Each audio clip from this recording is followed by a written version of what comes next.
Probírali oni, jo, tak jo. Hele, teď mi třeba řekni jenom ze zajímavosti, protože samozřejmě už jsem z té školy nějakou dobu, jak na to koukají vlastně učitelé, že jo? Když vidí, že dneska vlastně každý má mobilní telefon. Jako na ty telefony? Na telefony a poprvé řečeno vlastně i tím, že pořád si nevěnuješ té výuce, že jo? Protože tím, jak máš ty telefony, tak furt asi něco prostě řešíte, odpovídáte na WhatsAppy, nebyly třeba nějaký požadavky, ať na základní škole nebo potom třeba na té střední, abyste opravdu ty telefony dali někam pryč? Nebo? U nás to jakoby vlastně nikdo tak jako neřeší, protože u nás ve třídě jako nikdo není tak hodně na telefonu, že by jako fakt nedával pozor. Já taky jako nejsem celou hodinu zase na telefonu, jo. Ale když prostě si jako něco potřebuji vyřešit, tak třeba jako nějakou delší část té hodiny jako jsem. A nikdy se mi nestalo, že by mě někdo upomenul na to, jo, že jako dávej pozor, nebo berou jako učitelky nebo učitel jako samozřejmost. Buď to nevidějí. Nebo to nechtějí vidět. A nebo to nechtějí vidět. Hele, řekni mi zase, že ta technika je dopředu, ještě ze zajímavosti zeptám, když máte třeba nějaký zkoušky nebo něco takového, máte tam ty telefony, kontroluju, no ne, no tak asi dneska každý chytrý trošku upisuje, že jo, ale spíš jako jestli to třeba kontrolujou. Za mých let třeba, že jo, kontrolují taháky. Píšete si vůbec taháky dneska? Já můžu na telefon. Víte, co je vlastně tahák? Já můžu na telefon. Co je tahák? Doufám, že se teďko na to nikdo nekouká. Co je tahák? Na papírku, nebo na ruce, nebo pod lavicí mít napsaný učení. Dělal jsi to někdy? Na telefonu mám, no. Teď doufám, že na to nikdo nekouká tady ze školských učitelů. Pak budou chodit všichni a kontrolovat, jestli nemou sebe telefon. Já myslím, že učitelů tak málo, že opravdu nemají dostatek volného času a ty jsou mnohem víc ve stresu. No pozor, mě všichni sledují na Instagramu. Tak snad to nějak Všech zdravím. Takže se na telefon teda připravila, ale prostě ty učitelé za mých časů prostě chodili, kontrolovali, že jo, jestli to nemáme někde schovaný. To nedělá. Ne, nikdo nekontroluje. Já si myslím, že oni to jako vědí, že prostě... Dobře, jako... vím, že ty to neděláš, ale, a určitě ve tvé třídě taky ne, ale slyšel jsi někdy o někom, my tady nebudeme nikoho jmenovat, z jiné školy, že opravdu jakoby ty telefony využívají k těm tahákům a... Spoustu. I sama sebe. Ale samozřejmě ne u vás na škole. Samozřejmě ne u nás. Teď se tady jako bavíme o tom stresu, myslíš si, že to je, jak jsme se o tom bavili, trošku zapříčiněné tou dobou, kdy vlastně přístup k internetu, nejenom ty sociální sítě, ale celkově vlastně ta možnost ke všemu, ale jak to říct, určité spohodlnění, žijeme v Evropě, jsme česká nátura, že na všechno samozřejmě nadáváme, ale přiznáme si to, že vlastně máme ke všemu vlastně přístup v vozovkách a tím, jak vlastně máme ke všemu přístup, nemáme tam takový ty překážky, na kterých za mých let jsme třeba jako byli zvyklí. Na jednu stranu nebo ty dvě negativa, které já tam vlastně vidím, že opravdu už nemusí se tolik snažit, aby se něco získala. Jakoby přijde mi, že ta dnešní doba vlastně ti umožňuje dělat všechno. Ale zase všichni právě kvůli tomu jako se za něčím jako ženou a buď to se stresují z toho, že to jakoby nemají, anebo se zase stresují z toho, že jakoby toho mají, ale až moc, no, že jako, tak jako celkově se prostě budeš z toho stresovat, protože všichni chtějí právě jako mít co nejvíc, chtějí být úspěšní, chtějí mít jako kariéru, chtějí mít peníze, chtějí mít školu a prostě všichni se jako ženou za tímhle s tím, ale vlastně hele, bylo něco za poslední dobou, co jsi chtěla a Kamínek, co jsi chtěla a co jsi vlastně nedostala? Za poslední dobou mi spíš přišly věci jako do života, který jsem ani nemyslela na to, že by mohly přijít a přišly mi jako sami od sebe, byla jsem za to vděčná, než jako tady. Spíš pozitivně? Jo, spíš pozitivně, než jako, že bych, to bylo naopak. Že bych jako něco fakt strašně moc chtěla a nevydařilo se to. A teď mi ještě zase řekni tím, jak opravdu teď máme, jak jsme se bavili k přístupu vlastně úplně ke všemu. Nevytváří to na tebe teda někdy osobně nebo nepocitoval si vlastně ty obrovský tlaky, který prostě tě potom dostali do toho stresu, nebo? Asi jako ne, já jsem spíš přímá sama na sebe, než aby někdo na mě jako tlačil. Jak to máš třeba ty? Vnímáš nějak ten tlak jako jak digitální, tak i jako fyzický? Hele, ten digitální samozřejmě ten asi vytváří tak nějak všeobecně tlak na tu společnost, kde je kolem nás spoustu rádoby vzorů nebo lidí, kteří nám chtějí říkat, diktovat, jak by to mělo vypadat, sami tomu nerozumějí, tak samozřejmě spoustu lidí tomu podlehne zbytečně. Co se týče mě, tak zase, jak jsem říkal, ty 2 roky zpátky nastal nějaký obrovský stres, kde jsem musel přehodnotit ten svůj vlastně život a ten svůj vlastně postup a tak.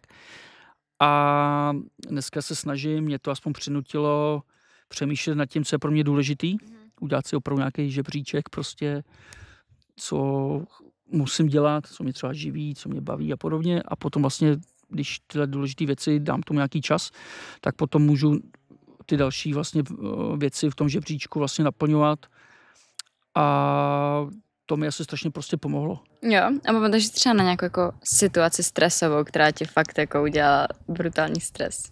Hele, těch situací bylo milion. Jako za poslední dobu třeba, jako, kterou si fakt jako nejvíc pamatuješ. Hele, tak já třeba, co jsem musel nastavit a pořád je to takový, jakoby někdy asi počátcí ty lidi to prostě nechápou, tak samozřejmě mám práci, mám pod sebou nějaký zaměstnance, nějaký lidi, je jich asi 50, dejme tomu, většina jsou ženy a máme WhatsAppovou skupinu a ty mi třeba opravdu psali klidně v 1 hodinu ráno a očekávali, že do 2 do 3 minut prostě odpovím a jinak se byli schopni rozčílit a musel jsem jim prostě... Říkali, že budeš žít non-stop a pracovat asi. Hele, nebo prostě, že jsem jenom pro ně a dostávali mě do stresu vlastně s věcma, které ani neměli řešit se mnou. Jo, nebo ani neměli co... Že jste jako neměl v kompetenci. Ani neměli co společit třeba s tou prací. Jo. Se nějak jako naučili, že opravdu jsou tam třeba i mladší, když to řeknu, slečny, že se obrátili s radou na mě a brali to jako samozřejmost a nechápali, že mi tím vlastně ubírají můj osobní čas. Mm-hmm. A samozřejmě jsem nastavil nějakým způsobem, nebo pokusil jsem se nastavit nějaký pravidla, kdy mě můžou psát a podobně. Nikdo to nerespektuje, samozřejmě to je dneska taková, se v tom jako zase vememe, nevím, jak to máš třeba ty, jestli to máš nastavený nějaký priority vlastně ve svém životě, čemu chceš dávat, tak jak jsem teďka říkal, větší vlastně důraz. A zda jsi to sama musela nějak přirozeně prostě nastavit a zda to okolí začalo automaticky respektovat, nebo opravdu přesně jako já se dostala třeba do situace, kdy poprvé řečeno se musela rozčílit a těm ostatním říct, takhle teda ne, takhle to mám nastavený a ještě se zeptám, jestli občas je to nepříjemný někomu takhle říct, hele, nejseš na mém seznamu na místě číslo 1, nezlob se.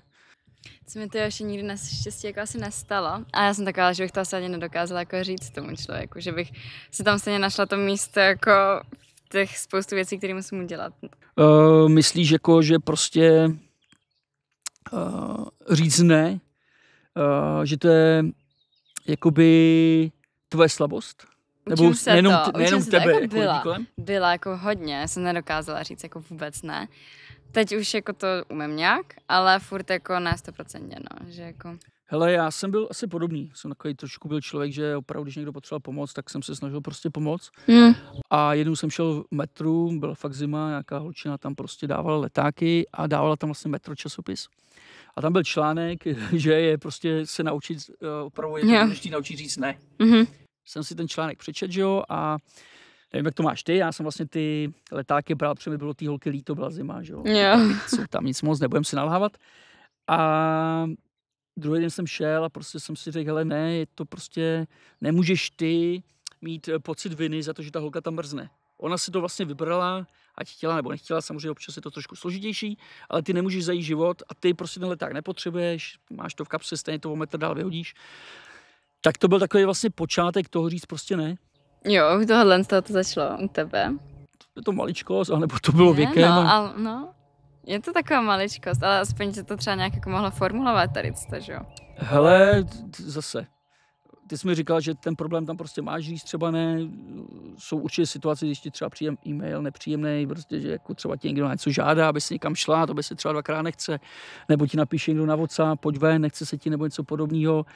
A ty vlastně, nebo takhle to mám já, občas to jako oddaluju, tu odpověď, říkám si, tak nemusím odpovědět hned, je to nepříjemná odpověď, počkám za 2 hodiny, za 4. A ono pak počká občas i týden, že jo? Ano, třeba tak 2 dny. A ten dotyčný pak napíše, hele, psal jsem ti před 2 dněma. Jo, a pak samozřejmě ta situace ještě víc, jakoby se prostě... Jako... Ne, a snažím se už i odpovídat dřív a i říkat jako ne, no.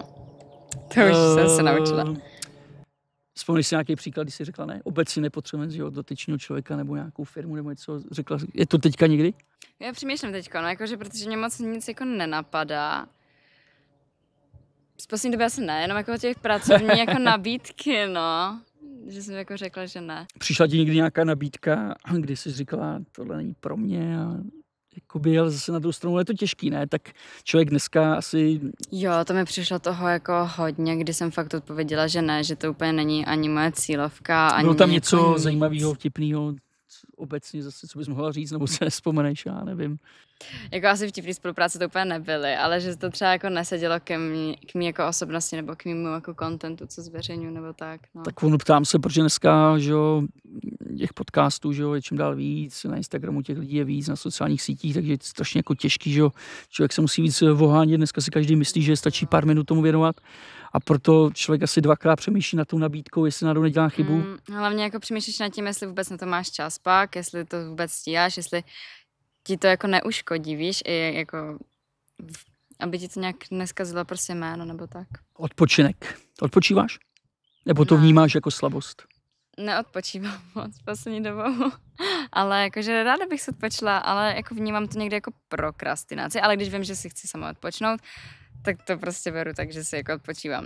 Třeba jak jsem byla na cykláku, tak tam jsem jako říkala, že odpočívám. Oni řekli, když tady jezdíme na kole 50 km denně pomalu, a že to je nevadí, to nevadí. Ale když jsi takhle byla třeba na té cyklotůr, že jo, tam jste byli snad od pondělí do pátku, nebo jak jste tam byli, vlastně, ty jsi mi i řekla, že jsi vlastně musela odjet na chvilku. Jo, hnedka v pondělí. Tak jak na to, jako tak to je krásný odpočinek, ale řekni, jak na to koukali jako ve škole, to je prostě normální, protože to bylo ze školy? Jo, no já jsem jim jako řekla, že potřebuji být, totiž, že učím malý děti, jsem zrovna měla koncert s něma, tak jsem řekla, že potřebuji být tam, tak jako mamka pro mě přijela, z mě odvezla. Učila jsi malý děti? Přijela. No, učila. No, byla to pravda. Jo, byla to pravda. Dobře, takže se zvrátila, dejme tomu druhý, nebo ten večer zpátky. Ještě ten večer zpátky. Jsem jenom tam s nimi odehrála ten koncert a hnedka mě to mamka vezla. Co na to říkali spolužáci? Oni to vědí, že taková jsem a berou mě takovou, jaká jsem. Tím, že jsem už, jakože tady s tím jako svým lifestylem a stereotypem přišla už jako na tu střední školu, tak oni už to tak jako vědí. Ty učitelé, vědí to i tak jako ty spolužáci, všichni ty moji nejbližší jako mě jako v tom podporujou. A vlastně jako nějak to neřešej. Hele, a jsem za to ráda, upřímně. Teď třeba, nevím, kolik vás tam bylo, kluci, holky asi předpokládám. No, bylo nás tam dohromady asi kolem 60, 58 asi. A ty ostatní teda to brali jako odpočinek? Já se nemyslím, protože někdo dokonce... Byli naštvaní, že musí jezdit na kole? Jo, byli naštvaní, že musí jezdit na kole, dokonce si i vymýšleli, jako co jim Bůh jako není, aby na tom kole jet nemuseli. A jakože... Vymyslel se tam někdo něco, že teda na tom kole nejela? Jo. A jak potom to jako musel, jako jel domů, nebo? Ne, zůstal na ty základně chatě. jako v uvozovkách. Zůstal tam a nejeli. Ale teď mi třeba řekni, když třeba asi tam máš nějaký kamarádky, vlastně se segrou teda? Ne. Je vlastně střední, už tam nejste, promiň. Ale máš tam nějaký kamarádky, vidí, jak jsi vlastně jakoby v zápřahu, měli třeba na tom cyklotůr, měli nějakou vlastně tendenci tě třeba přibrzdit? Ne. Co jsi tam dělali večer? Co jsi dělala takovým, 18 let? My jsme si povídali, že hráli volejbal, povídali jsme. Jste volejbal. Za mých časů, když jsme takhle byli, že jo, na střední škole, tak samozřejmě učitelky šly spát, to jsme měli zakázáno jít pro pití, tak jsme vylejzali z oken. My jsme si normálně čistili i zuby z okna z té chatky, protože jsme nemohli tam chodit a my se chodili spát pozdě. Takže jsme vždycky si čistili zuby z okna prostě. Měli jste i kontroly? No, vždycky jenom jednu. A měli jste jako pokoje jako pro holky a pro jo, měli jsme chatku. Byly tam nějaký tendence se naštěvovat a podobně? To tam i proběhlo. To tam i bylo, Dobrá, nebudem to tady úplně asi řešit, přes říkám, nebo si říká spoustu holek, co tě vlastně nebo učitelů sleduje. Jak teda ty, pokud teda odpočíváš, říkáš, že moc ne, jak teda odpočíváš, nebo jak bys si představovala vlastně odpočinek? Tak já právě odpočívám třeba i tím, že se jdu proběhnout, jak jsem říkala, anebo že prostě jako, kdybych si to měla říct, tak bych si to představovala, tak třeba na nějakou klidnou dovolenou. Jak to máš třeba ty, jak odpočíváš ty? Máš taky ten fotbal, anebo se dokážu úplně zastavit a vypnout? Mám sny. Ještě pořád, už samozřejmě, už nejsem tak naivní, už ty sny nemám tak jako, že jo, už asi trošku realističtější, ale přiznám se, že samozřejmě dovolená. Miluji cestování, jak jsem už asi řekl, že pro mě jsou to nejlíp utracené peníze. A přestože si sám vlastně nějakým způsobem vytvářím ten program a mám možnost a čas vlastně cestovat, tak necestuju. Jo, kam bys se chtěl třeba teďko nejvíc podívat? Hele, ono to je asi jedno, já si osobně myslím, třeba pro mě jakoby osobní odpočinek nebo nějaký odpočinek, popravdě buď s nějakou dobrou partou, protože jsou dobrý kamarádi, tak se dělá cokoliv, ale sjíždíme Vltavu, jdeme hrát volejbal, fotbal a jsem dál trošku soutěživý, musím říct, že jsme bývalou holčinu, tak jsem mu nechtěla nikdy hrát aktivity, protože Chudák. jsem byl vždycky naštvaný, když to řeknu slušně. A vždycky chtěla být jako proti týmu. Ale musím říct, že díky tomu, jak opravdu podnikám, mám kolem sebe hodně lidí a i ty sociální sítě, tak občas mám pocit, že potřebuji klid a být sám jenom třeba se sebou. A kdy máš třeba čas, jako nebo teda čas, kdy máš prostě pocit, jako říct fakt, jako ne? Jako na co konkrétně? Hele, já jsem takový člověk, který prostě taky se jako nerad nudí, nebo prostě pořád je takový jako má tendenci být v zápřahu, což je taková moje povaha a už se mi kolikrát stalo, že jsem začal něco dělat, prostě řekl jsem si, že to je na 10 minut, pak jsem myslel, že to na 10 minut není, dělal jsem to dlouho, začal jsem být hladový, ale prostě neskončím, dokud to nedodělám a to je špatně, že? A takhle vlastně to mám i ne v těch malých kouscích, ale i v těch velkých. Takže opravdu asi, já nevím, no prostě, když přijde taková ta nepříjemná zkušenost, že to tělo, jak se říkala, už nemůže, nebo ta hlava prostě nemůže, nebo mi to oko tíkalo takovým způsobem, že už nešlo nic jiného, říct stop. Jasný. Tak ono, když ti tíká, když zavřeš oči, tak No, tak to je jako, blbý, no. Jako hodně, no. A prostě, jakoby, záleží prostě, jaký člověk náladě. Ono taky musí toho, třeba jak jsem říkal, toho cestování, tak musíš najít toho partnera, no, partnery, s kterými je ti prostě fajn a můžeš se prostě otevřít a můžeš být sama sebou. Jo, jako když tam jdeš s někým, s kým třeba děláš biznis a přece s tím partnerem biznisovým máš trošičku jako posunutý, vlastně tváříte se trošku jinak, když jste ve skutečnosti, že jo.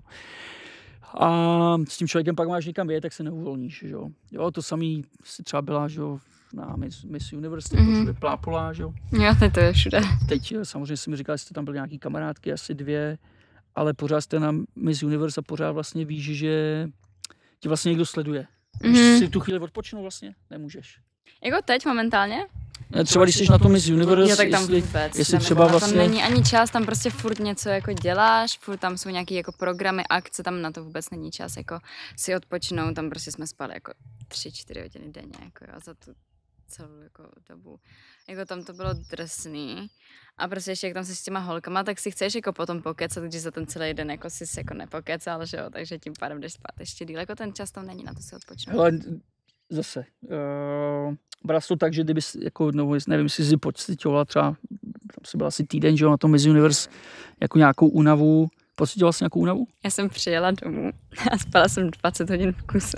Takže jsi tam pocitila. Takže jsem pocitila únavu potom. Teď mi ale řekni, brala bys to tak, nebo viděla jsi třeba na někom jiným, že to je jako náročný program vlastně na tu holku? A nevím, jestli jsi to na někom viděla. Na těch holkách tam to poznat přímo jako nebylo. Umíte se dobře přetvařovat? I jako je to vidět, jako herečky. Ten make-up prostě ti udělá taky hodně, jakože hlavně když jako, ono se tak jako vybičuješ, víš, k tomu, že jako fakt chceš podat ten nejlepší výkon sama ze sebe, takže prostě se k tomu vybičuješ, abys fakt byl jako 100%, i víc jak 100%, ale prostě potom jako, když přijedeš domů, tak to na tebe prostě všechno dolehne. Takže vlastně, jakoby, bral bys to tak, že kdyby na tobě byla vidět ta únava třeba při té soutěži, nebo naopak třeba na těch ostatních holkách, že to je vlastně tvoje slabost nebo jejich slabost a že... Tak na té soutěži určitě jo, no. Jako hlavně na sebe, jako bych to brala, protože tam jsem sama za sebe, takže bych to brala, že to je jako moje slabost, že jsem jako mohla do toho dát rozhodně víc, nebo tak. Tím pádem vlastně ale něco podobného by si mohla i subjektivně pociťovat vlastně ve svém životě, pokud jsi nastavila nějaký vysoký prostě hranice, že jo, v různých biznisech nebo v různých věcech, kdyby vlastně tě to takhle jako dohltilo nebo doběhlo, pocítila bys to tak jakoby svoji slabost nebo slabinu? Tak nevím, jak to vnímáš ty, ale třeba u mě, jakoby, když si nastavím nějaký cíl, tak jako se jdu tvrdě za tím a když prostě jako se ti to úplně zhroutí celý, tak prostě to bereš jako slabost. A nemyslíš si tedy, že opravdu v dnešní době lidi jako zbytečně moc jakoby věnují tomu stresu nebo vlastně těm svým cílům a že opravdu by si měli uvědomit, že zpomalení vlastně není selhání, že to je vlastně... Jo, jako myslím si, že by si to spíš měli uvědomit, no, že to vlastně zpomalit jako není vlastně to, že selžeš, ale že prostě jako potřebuješ jako si někdy odpočnout a potřebuješ mít i čas sám na sebe a potřebuješ se jako uklidnit. Jako rozhodně by se to měli naučit ty lidi, když ta doba je prostě takhle zrychlená. Takže myslíš si, že je potřeba umět vystoupit vlastně z toho stresu Jo, určitě a z toho za mě kolotoče jako prostě a být Jo, člověk jak to máš třeba ty? Já si myslím, že jako to je určitě nejlepší, co může jako i ten člověk sám pro sebe udělat. Jak jsem říkal, já jsem byl k tomu donucený a teď opravdu mám to tak, že když cítím, že už je toho na mě hodně, nebo já začínám být na ty lidi protivnej. Jo, ty lidi už to asi kolem mě znají, takže už si říkají, hele, teďka ne. A naučil jsem se vlastně říkat těm lidem zpravidla to, co cítím. To znamená opravdu, když nemám čas. Pomalu to své okolí vlastně modelu k tomu, co chci já. To znamená, aby vnímali tu realitu, kterou máme jako kolem sebe. Myslím si, že je to velice potřeba. Myslím si, že by se to měl naučit každý. A měl by si každý vlastně uvědomit, že nejdůležitější na tom světě jsem nejdřív sám já pro sebe. Už jsme to říkali možná i minule. Pokud já nebudu šťastný sám se sebou a pohodě a odpočatý, tak to přenesu tu negativní energii na ty lidi kolem mě a to si myslím, že není vlastně dobře. Jo, tak to bychom se mohli tím pádem jako shodnout na nějakém citátu na závěr. Že jako Zpomalení není selhání, je to návrat k sobě. Myslím si, že tím to můžeme skončit a popřát našim posluchačům, aby se opravdu taky naučili prostě odpočívat, že to není tabu, ale že to